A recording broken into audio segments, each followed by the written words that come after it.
Hola, ¿qué tal? Mi nombre es Jacob Colmenero y hoy le daremos continuidad a la lectura de un curso de milagros. Estamos transmitiendo desde Om Radio, Ciudad de México. En el capítulo anterior nos quedamos en el capítulo 2, en el subcapítulo número 3, que es el altar de Dios. Entonces daré lectura a este capítulo. Dice, solo puedes aceptar la expiación dentro de ti liberando la luz. El subcapítulo 3 es el altar de Dios. Dice, desde la separación, las defensas se han usado casi exclusivamente para defenderse contra la expiación y mantener así vigente la separación. Generalmente esto se manifiesta como una necesidad de proteger el cuerpo. Las múltiples fantasías corporales a las que las mentes se entregan proceden de la creencia distorsionada de que el cuerpo puede usarse como un medio para alcanzar la expiación. Percibir el cuerpo como un templo es únicamente el primer paso en el proceso de corregir esta distorsión, ya que solo la altera en parte. Dicha percepción del cuerpo ciertamente reconoce que la expiación en términos físicos es imposible. Y la vez anterior les mencionaba o hacía énfasis en esta parte del curso que dice que la expiación, dicha percepción del cuerpo ciertamente reconoce que la expiación en términos físicos es imposible. Y en esto el curso se refiere a que la expiación se va a dar en la mente, se va a dar en la conciencia, que necesitamos estar dispuestos a escuchar la voz del Espíritu Santo. O digamos, para nosotros el escuchar la voz es como querer que la indicación llegue de una manera tan, digamos, como un paso 1, como el paso 1, 2, 3 del qué hacer para tal situación. En este caso, el Espíritu Santo comprende cómo somos, cómo es nuestro carácter, cómo es nuestra forma de ser, y entonces Él toma todo esto que en el curso se refiere al personaje que hemos fabricado para saber cómo vas a actuar y cómo vas a responder. Aquí la intención es que tú permitas que el Espíritu Santo reinterprete aquello que tú estás, aquello a lo que tú le estás dando ese juicio o que lo estás observando de una cierta manera que te causa dolor, tristeza o malestar y que no te lleva a estar en comunión con la creación o contigo mismo, y como que digamos eso se da en consecuencia con todo lo que está a tu alrededor. Dice, el siguiente paso, no obstante, es darse cuenta de que un templo no es en modo alguno una estructura. Su verdadera santidad reside en el altar interior en torno al cual se erige la estructura. Hacer hincapié en estructuras hermosas es señal de que se teme a la expiación y de que no se está dispuesto a llegar al altar en sí. La auténtica belleza del templo no puede verse con los ojos físicos. La visión espiritual, por otra parte, al ser una visión perfecta, no puede ver la estructura en absoluto. Puede, no obstante, ver el altar con perfecta claridad. Para que la eficacia de la expiación sea perfecta, a esta le corresponde estar en el centro del altar interior, desde donde subsana la separación y restituye la plenitud de la mente. Antes de la separación, la mente era invulnerable al miedo, ya que el miedo no existía. Tanto la separación como el miedo son creaciones falsas que tienen que deshacerse a fin de que se pueda restaurar el templo y abrir el altar para que reciba la expiación. Esto supone el fin de la separación, al poner dentro de ti la única defensa eficaz contra todo pensamiento de separación, haciendo de este modo que sea absolutamente invulnerable. El que todos acepten la expiación es solo cuestión de tiempo. Tal vez parezca que esto contradice su libre albedrío, dada la dada la inevitabilidad de la decisión final, pero en realidad no es así. Puedes aplazar lo que tienes que hacer y eres capaz de enormes dilaciones, pero no puedes desvincularte completamente de tu Creador, quien fija los límites de tu capacidad para crear falsamente. Una voluntad aprisionada engendra una situación tal que llevada al extremo se hace completamente intolerable. La resistencia al dolor puede ser grande, pero no es limitada. A la larga, todo el mundo empieza a reconocer, por muy vagamente que sea, que tiene que haber un camino mejor. A medida que ese reconocimiento se arraiga más, acaba por convertirse en un punto decisivo en la vida de cada persona. Esto finalmente vuelve a despertar la visión espiritual y al mismo tiempo mitiga el apego a la visión física. Este alternar entre los dos niveles de percepción se experimenta normalmente como un conflicto que puede llegar a ser muy agudo. Aún así, el desenlace final es tan inevitable como Dios. La visión espiritual literalmente no puede ver el error y busca simplemente la expiación. Todas las soluciones que los ojos del cuerpo buscan se desvanecen. La visión espiritual mira hacia adentro e inmediatamente se da cuenta de que el altar ha sido profanado y de que necesita ser reparado y protegido. Perfectamente consciente de la defensa apropiada, la visión espiritual pasa por alto todas las demás y mira más allá del error hacia la verdad. Debido a la fuerza de su visión, pone a la mente a su servicio. Esto restablece el poder de la mente y hace que las demoras le resulten cada vez más intolerables al darse cuenta de que lo único que hacen es añadir dolor innecesario. Como resultado de ello, la mente se vuelve cada vez más sensible a lo que antes habría considerado solo pequeñas molestias. Y esto es interesante porque dice, esto restablece el poder de la mente. Dice, debido a la fuerza de su visión, pone a la mente a su servicio. Esto restablece el poder de la mente y hace que las demoras le resulten cada vez más intolerables al darse cuenta de que lo único que hace es añadir dolor innecesario. Como resultado de ello, la mente se vuelve cada vez más sensible a lo que antes habría considerado solo pequeñas molestias. Y a esto se refiere a aquel pensamiento, aquella idea, aquella manera de actuar o de ser que te das cuenta que ya no te sirve para estar en paz, ya te irrita el tener ese esquema de pensamiento o esas ideas repetitivas que te causan malestar, que te causan tristeza, y entonces se vuelve intolerable y comprendes que hay otro camino. Es como lo que nos menciona en la parte anterior, que dice, una voluntad aprisionada engendra una situación tal que llevada al extremo se hace completamente intolerable. La resistencia al dolor puede ser grande, pero no es ilimitada. A la larga todo el mundo empieza a reconocer, por muy vagamente que sea, que tiene que haber un camino mejor.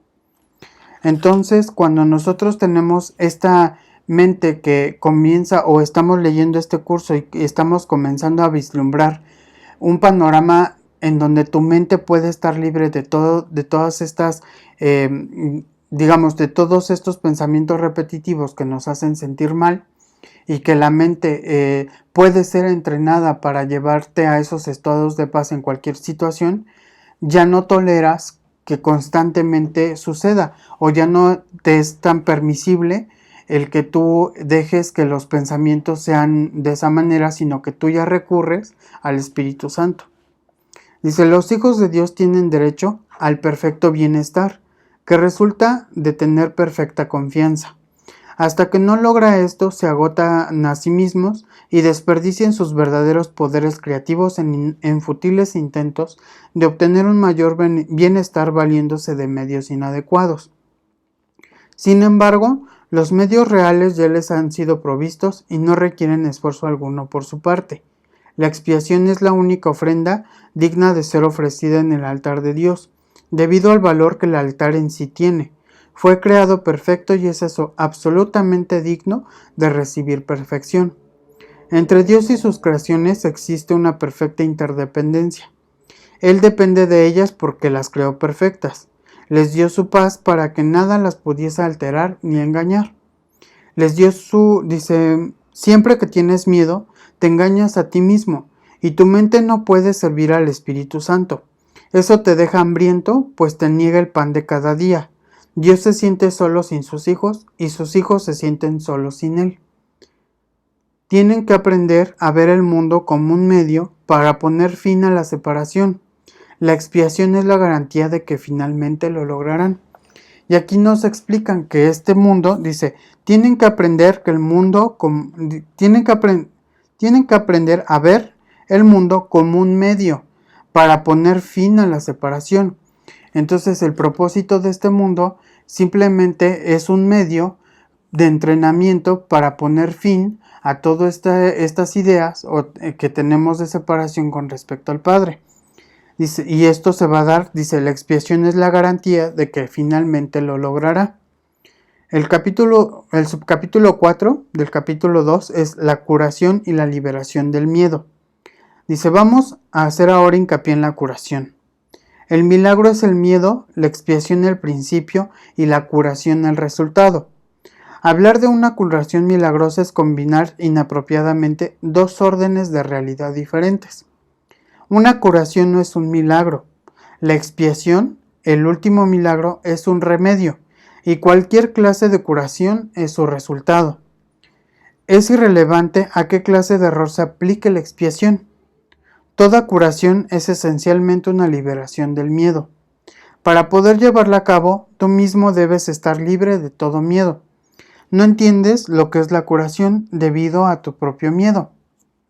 Un paso importante en el plan de la expiación es deshacer el error en todos los niveles.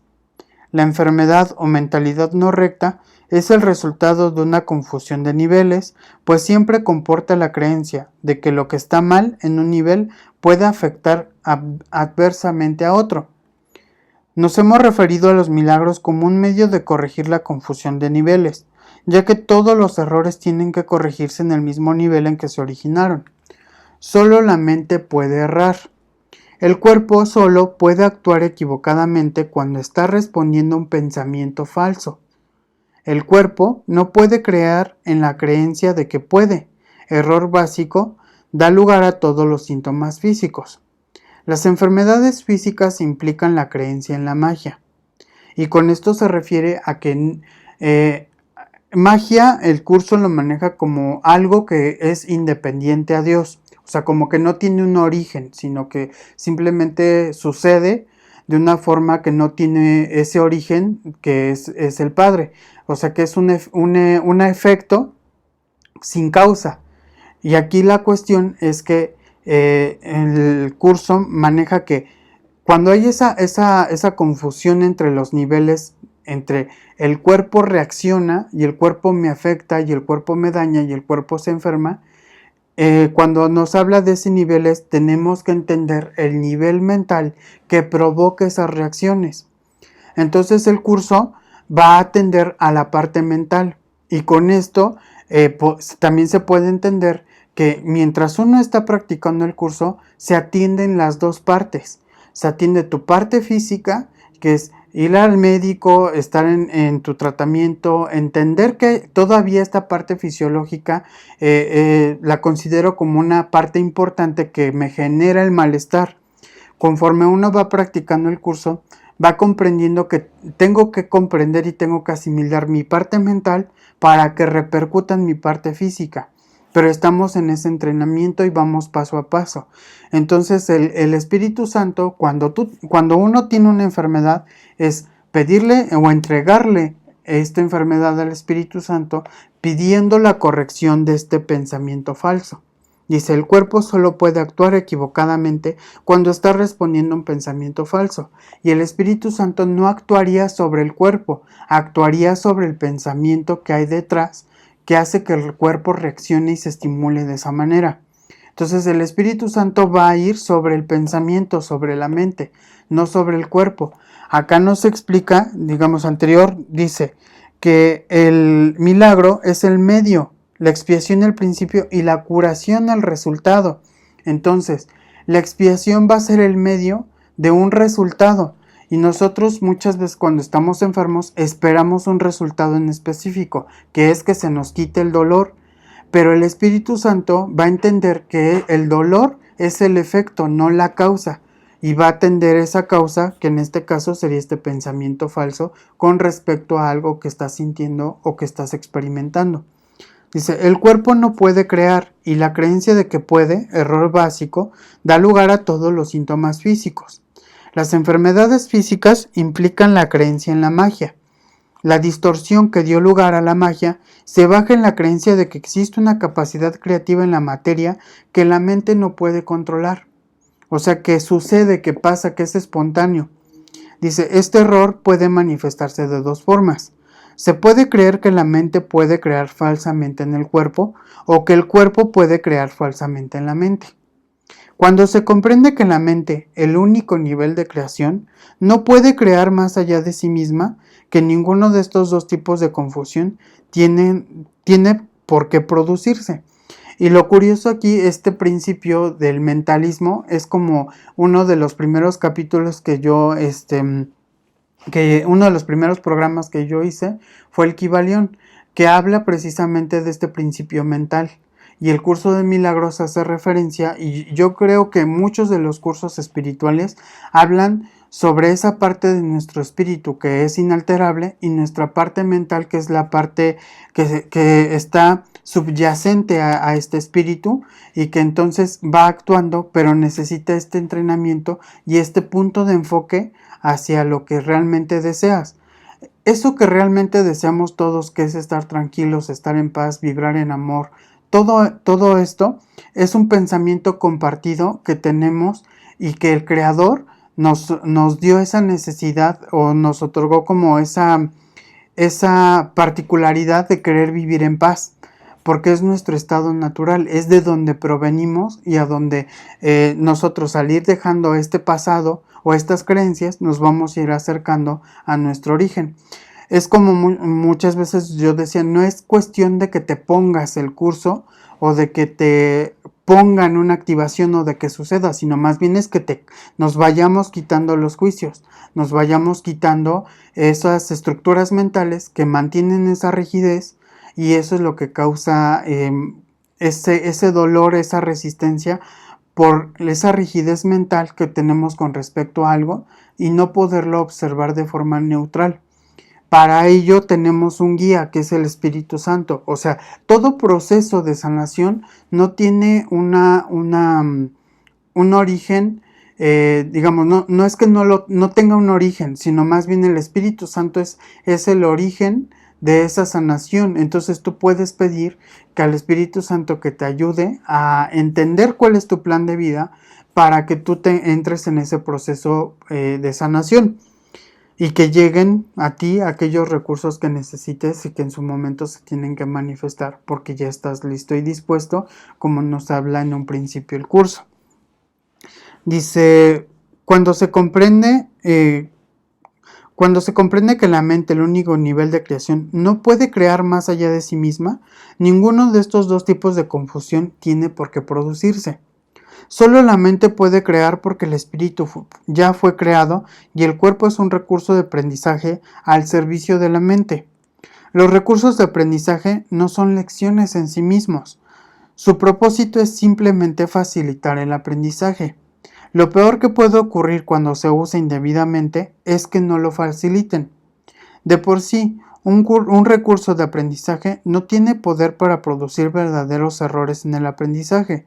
El cuerpo, si se le entiende correctamente, comparte la invulnerabilidad de la expiación en el que respecta a las defensas de doble filo. Ello es así no porque sea un milagro, sino porque de por sí no da lugar a interpretaciones falsas. El cuerpo es sencillamente parte de tu experiencia en el mundo físico. Se puede exagerar el valor de sus capacidades y con frecuencia se hace. Sin embargo, es casi imposible negar su existencia en este mundo. Los que lo hacen se dedican a una forma de negación particularmente inútil. En este caso, el término inútil significa únicamente que no es necesario proteger a la mente negando lo no mental. Si uno niega este desafortunado aspecto del poder de la mente, está ahogando también el poder mismo.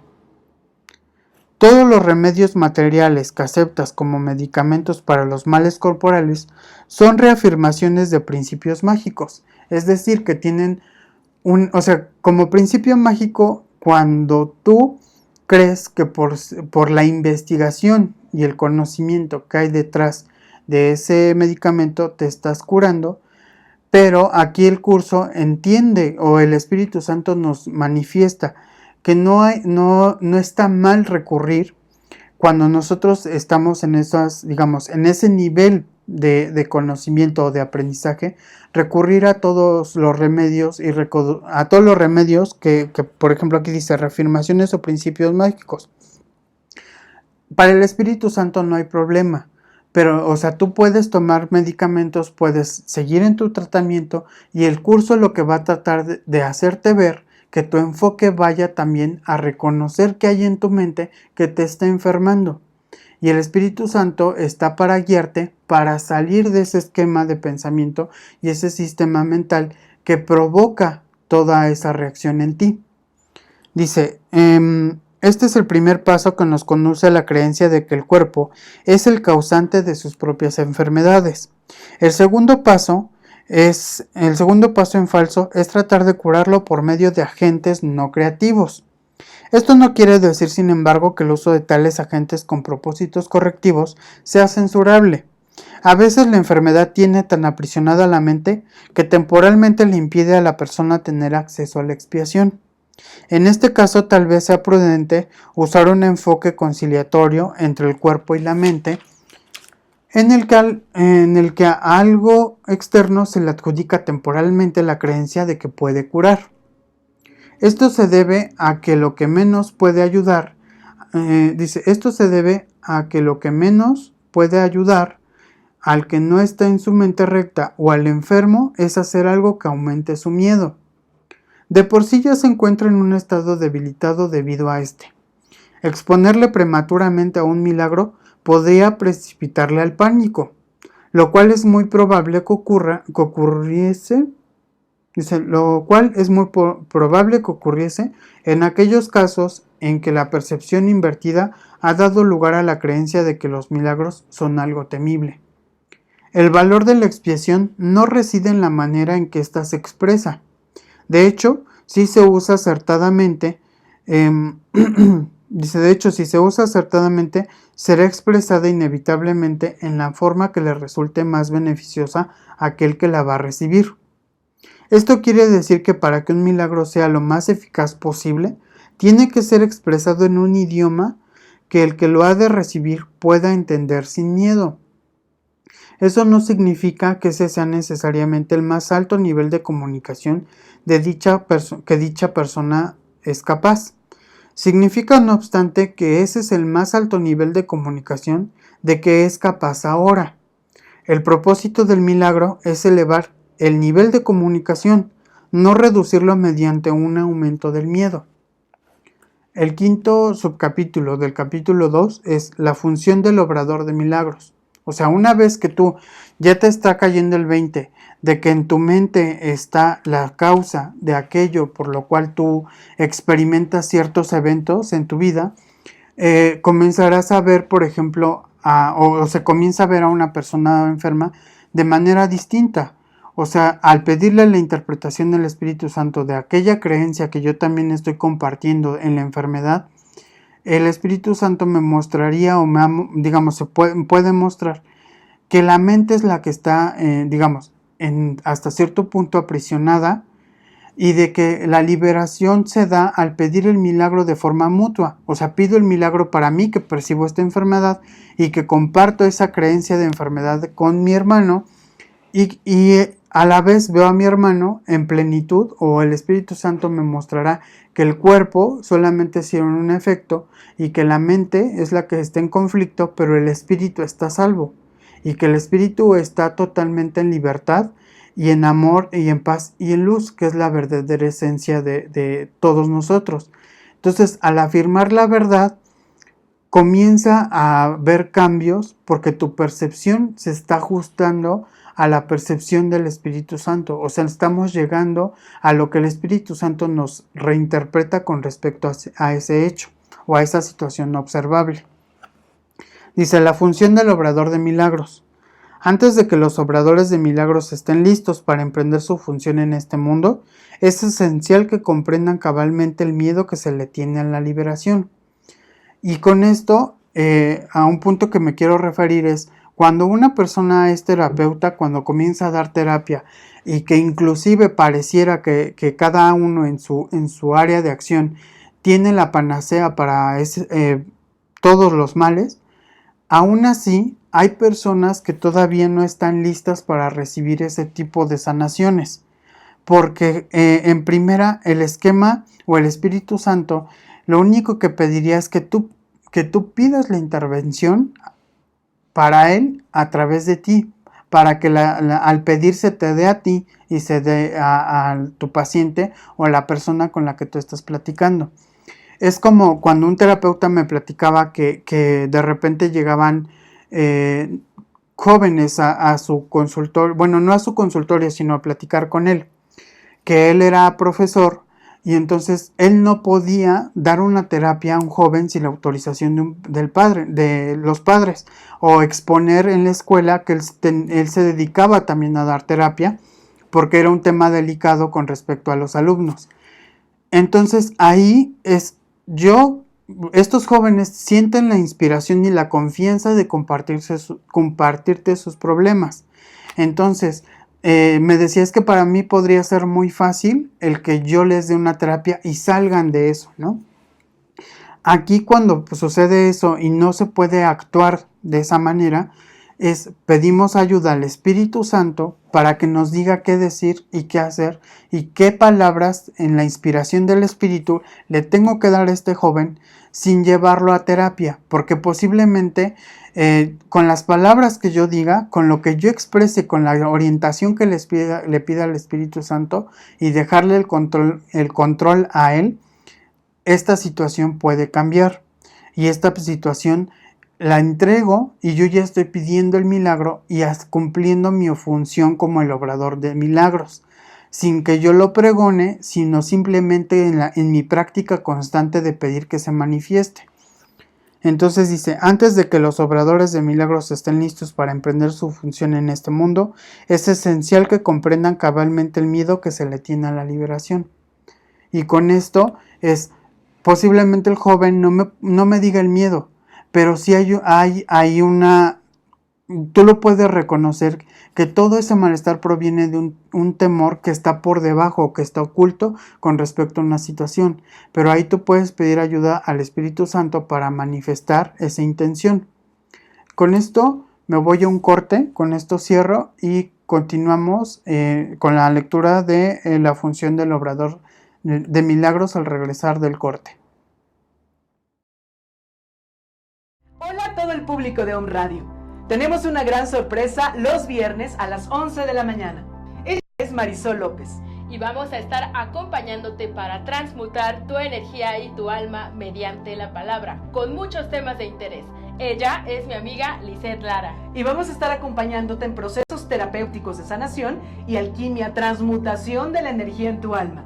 Esto es los viernes a las 11 de la mañana en Mañanas de Alquimia por Om Radio.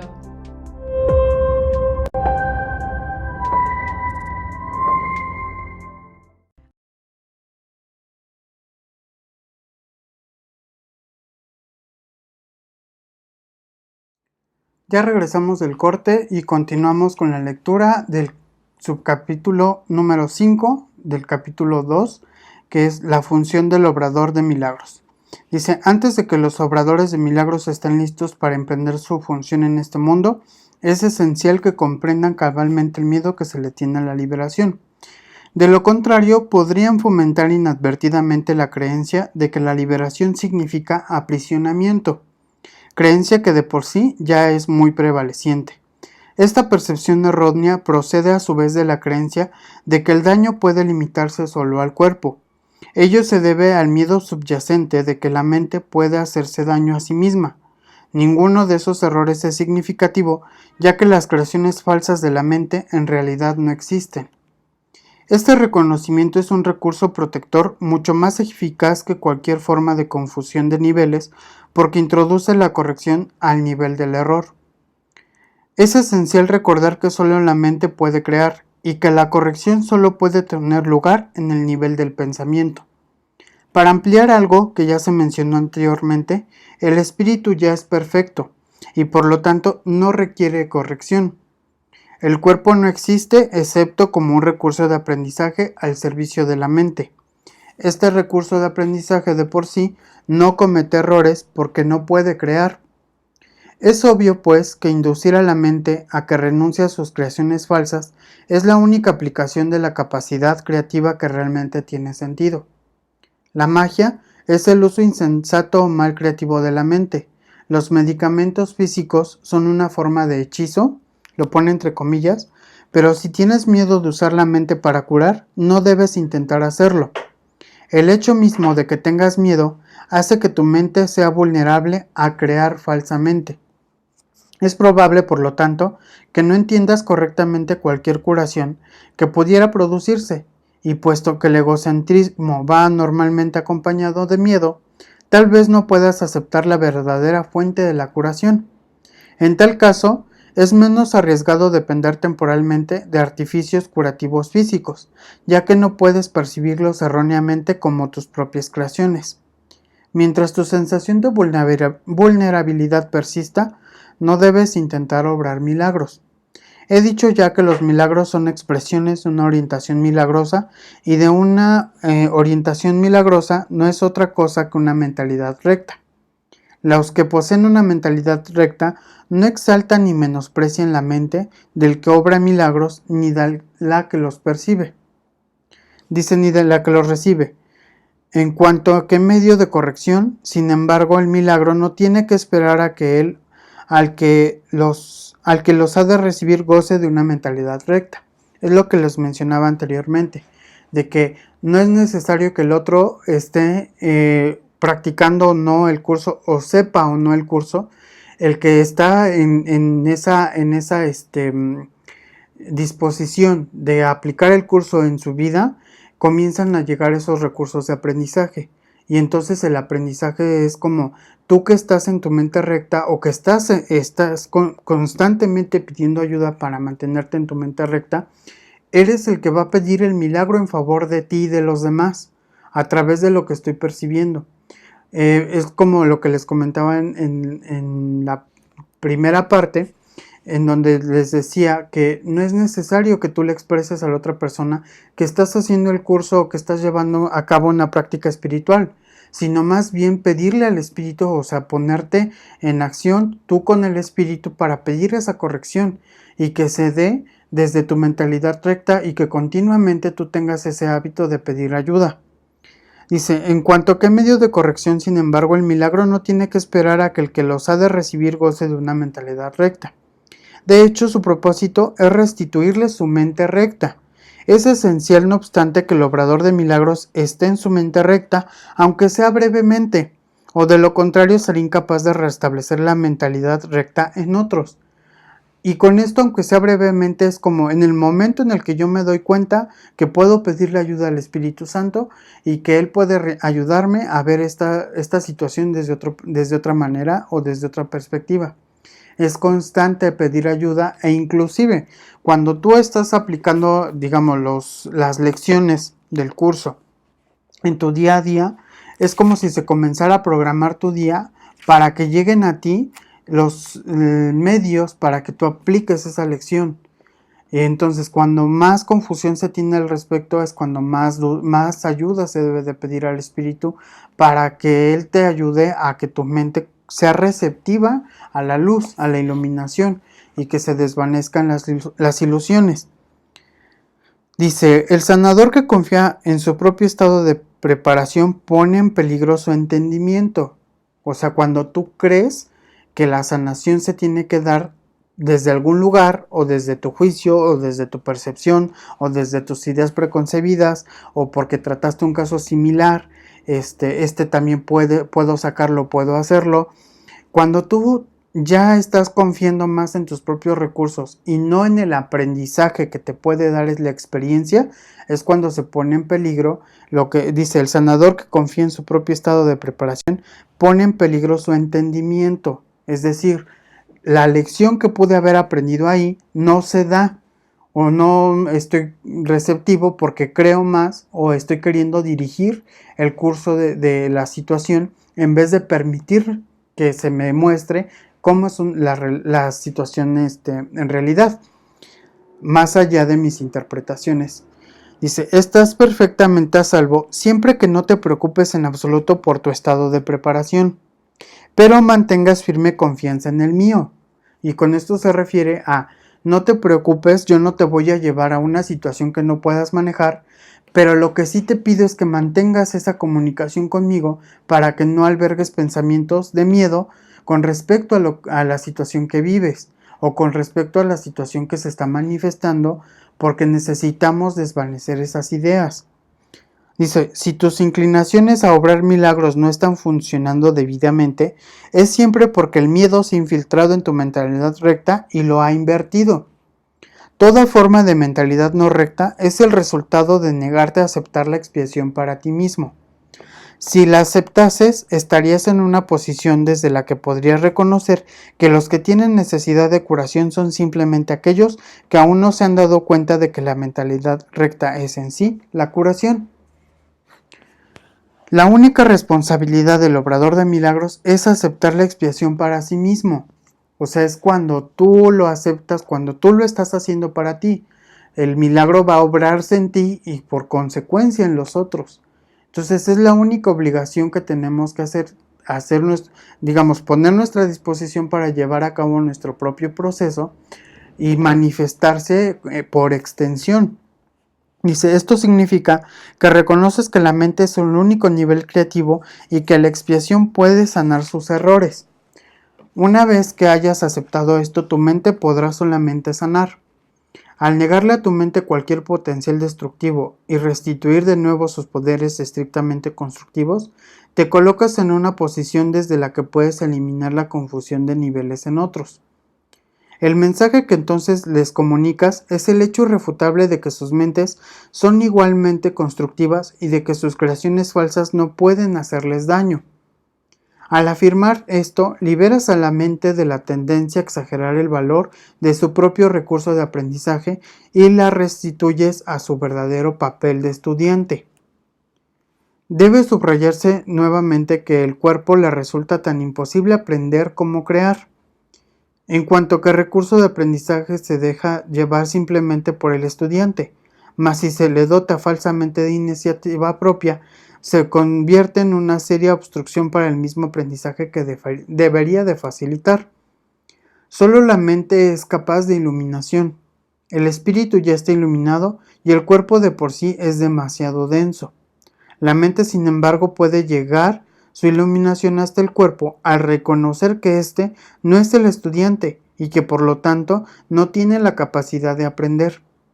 Es muy fácil, no obstante, poner al cuerpo en armonía con la mente una vez que ésta ha aprendido a mirar más allá de él hacia la luz. El aprendizaje que verdaderamente corrige comienza siempre con el despertar del espíritu y con el rechazo de la fe en la visión física. Esto frecuentemente entraña temor, ya que tienes miedo de lo que tu visión espiritual te mostraría. Anteriormente dije que el Espíritu Santo no puede ver errores y que solo puede mirar más allá de ellos hacia la defensa de la expiación. No cabe duda de que esto puede producir incomodidad. Más allá de la incomodidad no es resultado final de la percepción. Cuando se le permite al Espíritu Santo contemplar la profanación del altar, él mira de inmediato también hacia la expiación. Nada que él perciba puede producir miedo. Todo lo que resulta de la conciencia espiritual simplemente se canaliza hacia la corrección. La incomodidad se manifiesta únicamente para atraer a la conciencia la necesidad de corrección. El miedo a la curación surge, en última instancia, de no estar uno completamente dispuesto a aceptar que la curación es necesaria. Lo que el ojo físico ve no es correctivo, ni tampoco es posible corregir el error mediante ningún medio físicamente visible. Mientras creas en lo que tu visión física te muestra, tus intentos de corregir procederán de un falso asesoramiento. La verdadera visión queda nublada porque te resulta intolerable ver tu propio altar profano. Mas como el altar ha sido profanado, tu estado se torna doblemente peligroso a menos que percibas que así ha sido. Y con esto, este altar profanado se refiere a cuando yo en mi interno veo todo ese caos afuera. Yo ya profané ese estado de paz interno, ese altar en mi altar interno, y es desagradable. es lo que dice aquí. La verdadera visión queda nublada, o sea, yo ya no veo más que mi interpretación, porque te resulta intolerable ver tu propio altar profano. O sea, no me agrada lo que veo y hasta siento rechazo de eso que estoy viendo. Dice, más como el altar ha sido profanado, tu estado se torna doblemente peligroso, a menos que percibas que así ha sido. Cuando te das cuenta de que estás en ese estado mental, con esos pensamientos, ya ahí es el identificador para pedir ayuda. Entonces, para pedir un milagro. Dice, curar es una habilidad que se desarrolla después de la separación, antes de la cual era innecesaria. Es temporal al igual que todos los aspectos de la creencia en el tiempo y en el espacio. Mientras el tiempo continúe, no obstante, la curación seguirá siendo necesaria como medio de protección. Esto se debe a que la curación se basa en la caridad, y la caridad es una forma de percibir la perfección en otro, aun cuando no puedes percibirla en ti mismo. La mayoría de los conceptos más elevados que ahora eres capaz de concebir dependen del tiempo. La caridad en realidad no es más que un pálido reflejo de un amor mucho más poderoso y todo abarcador, el cual está mucho más allá de cualquier forma de caridad que te hayas podido imaginar hasta ahora. La caridad es esencial para la mentalidad recta, aun en la pequeña medida en que ahora puedas alcanzarla. La caridad es una manera de ver a otro como si yo hubiese llegado mucho más allá de lo que en realidad ha logrado en el tiempo hasta ahora.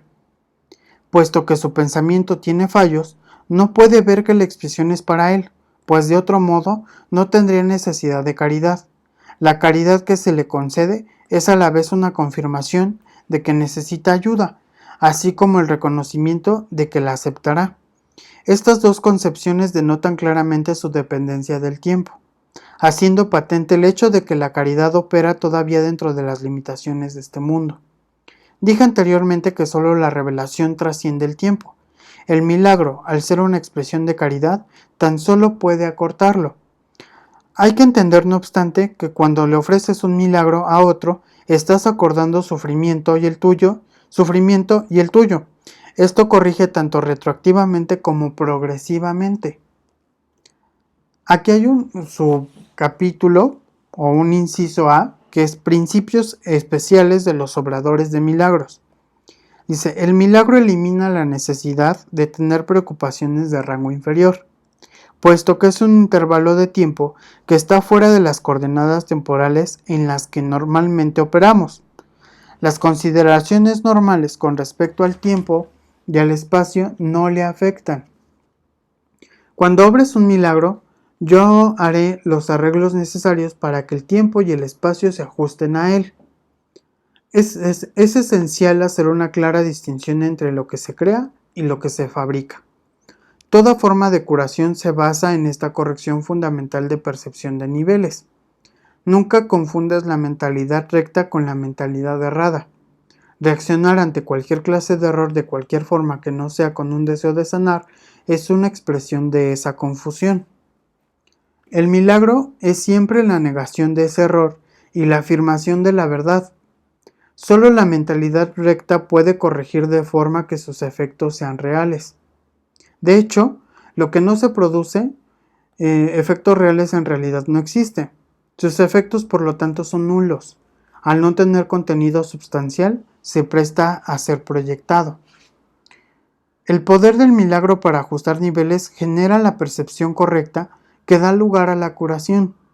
Hasta que eso no ocurra, será imposible entender lo que es la curación. El perdón es un gesto vacío a menos que conlleve corrección. Sin ella, lo que hace es básicamente juzgar en vez de sanar. El perdón, que procede de una orientación milagrosa, tan solo ofrece corrección. No posee elementos de juicio en absoluto. La frase, Padre, perdónalos porque no saben lo que hacen, no evalúa en modo alguno lo que las personas en cuestión estén haciendo. Es una petición a Dios para que sane sus mentes. En ella no se hace referencia al resultado del error, pues eso es irrelevante. El precepto, sed de un mismo sentir, Es la aseveración que exhorta a todos a que estén listos para la revelación.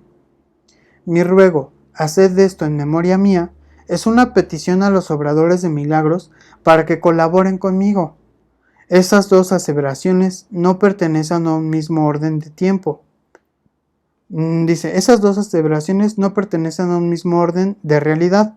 Solo la última entraña una conciencia de tiempo, ya que recordar es atraer el pasado al presente.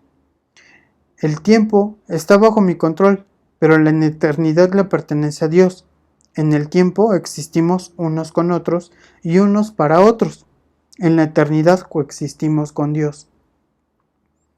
Puedes hacer mucho en favor de tu propia curación y la de los demás si en situaciones en las que se requiere tu ayuda piensas de la siguiente manera. Estoy aquí únicamente para ser útil. Estoy aquí en representación de aquel que me envió. No tengo que preocuparme por lo que debo decir ni por lo que debo de hacer, pues aquel que me envió me guiará.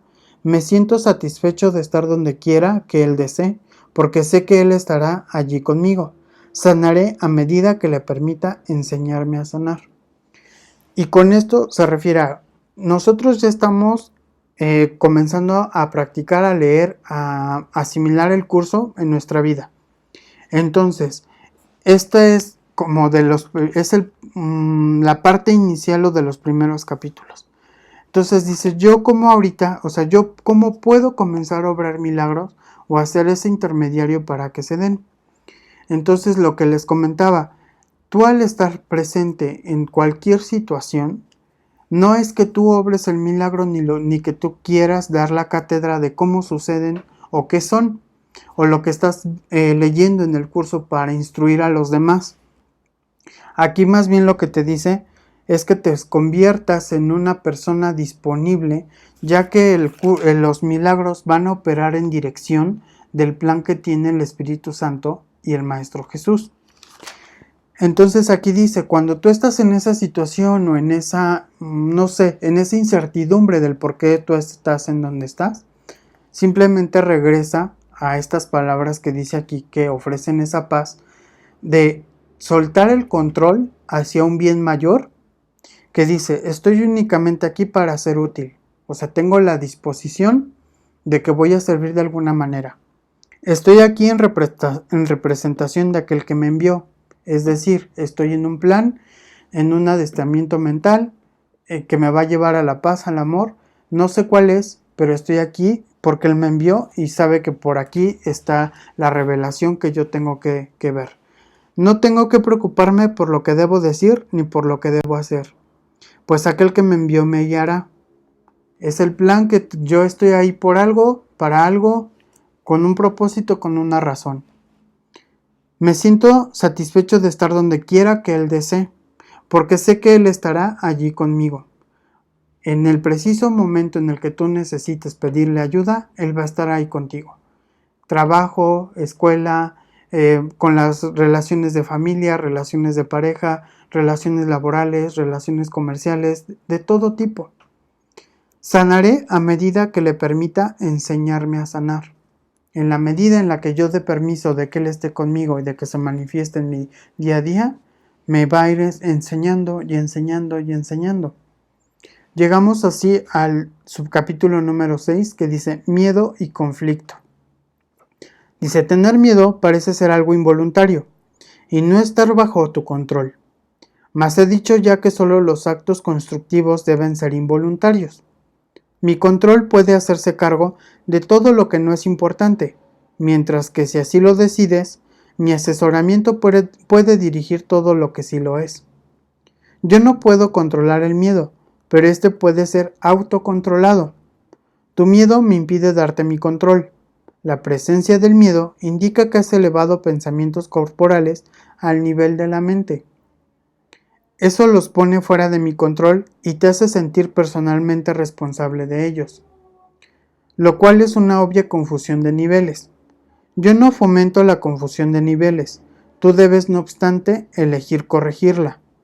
Tú no justificarías un comportamiento de mente por tu parte diciendo que no pudiste evitarlo.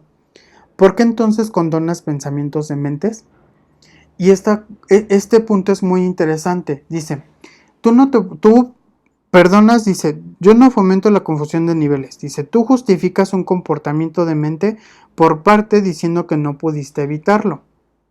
¿Por qué entonces condonas pensamientos de mentes?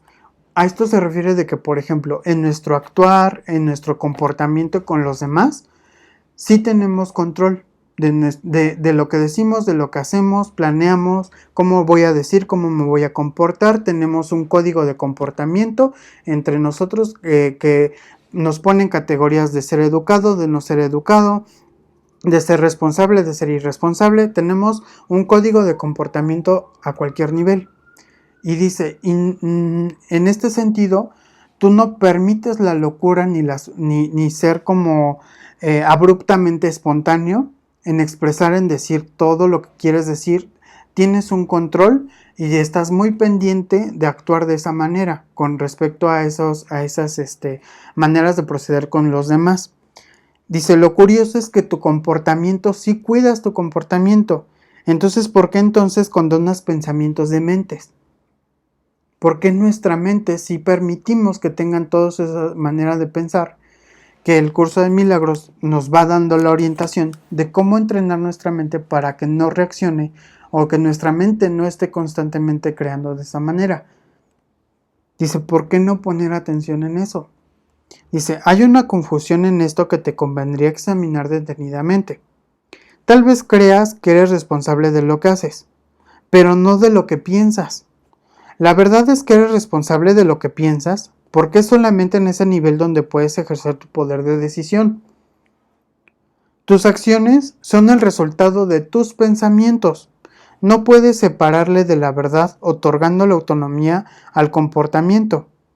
Lo controlo yo automáticamente tan pronto como pongas tu pensamiento bajo mi dirección. Siempre que tienes miedo, es señal inequívoca de que le has permitido a tu mente crear falsamente y de que no me has permitido guiarla. De nada sirve pensar que controlando los resultados de cualquier pensamiento falso se pueda producir una curación. Cada vez que tienes miedo es porque has tomado una decisión equivocada. Esa es la razón por la que te sientes responsable de ello. Tienes que cambiar de mentalidad, no de comportamiento. Eso es cuestión de que estés dispuesto a hacerlo. Y aquí es algo muy curioso, porque dice, cuando nosotros queremos cambiar, comenzamos a cambiar nuestros comportamientos, nuestras formas de ser, lo que queremos que se cambie, que ya no nos gusta, o lo que nos piden los demás que cambiemos para estar en una relación o para llevarnos bien. Todo aquello que yo quiero cambiar. A veces nos vamos primero a toda la parte del comportamiento. Ya no lo voy a hacer, este día ya no hago esto, ya lo voy a cambiar, voy a actuar de diferente manera. Y aquí el curso nos dice que cuando nosotros hacemos eso, estamos desatendiendo a esta parte de nuestra mente, que origina el comportamiento. Y cuando hay una corrección de niveles, que es lo que nos explica el Espíritu Santo, lo que Él quiere que entendamos es que tenemos que considerar como la parte fundamental el pensamiento, porque eso conlleva nuestra forma de actuar. Dice, es como dice, tienes que cambiar de mentalidad, no de comportamiento. Y eso es cuestión de que estés dispuesto a hacerlo. No necesitas orientación alguna excepto a nivel mental. La corrección debe llevarse a cabo únicamente en el nivel en que es posible el cambio. Dice, el cambio no tiene ningún sentido en el nivel de los síntomas donde no puede producir resultados. Deshacer el miedo es tu responsabilidad. Cuando pides que se te libere del miedo, estás implicando que no lo es. En lugar de ello, deberías pedir ayuda para cambiar las condiciones que lo suscitaron. Esas condiciones siempre entrañan el estar dispuesto a permanecer separado. A ese nivel tú puedes evitarlo. Eres demasiado tolerante con las divagaciones de tu mente y condonas pasivamente sus creaciones falsas. El resultado particular no importa. Lo que importa es el error fundamental. La corrección es siempre la misma. Antes de decidir hacer algo, pregúntame si tu elección está de acuerdo con la mía. Si estás seguro de que lo está, no tendrás miedo. El miedo es siempre un signo de tensión que surge cuando hay conflicto entre lo que deseas y lo que haces. Esta situación se presenta de dos maneras. Primera, puedes elegir hacer cosas conflictivas, ya sea simultánea o sucesivamente. Esto da lugar a un comportamiento conflictivo, lo cual te resulta intolerante porque la parte de la mente que quiere hacer otra cosa se enfurece. Dice, la segunda parte puede comprenderse de acuerdo a cómo crees que debes más. Dice, la segunda parte puede comportarte de acuerdo a cómo crees que debes más sin querer hacerlo realmente. Entonces aquí nos habla de esta resistencia entre lo que queremos, entre lo que deseamos y entre lo que hacemos. Y con esto cierro el día de hoy. Le daremos continuidad el próximo jueves a la lectura del texto del curso de milagros. Me despido, que tengan una excelente semana. Hasta pronto.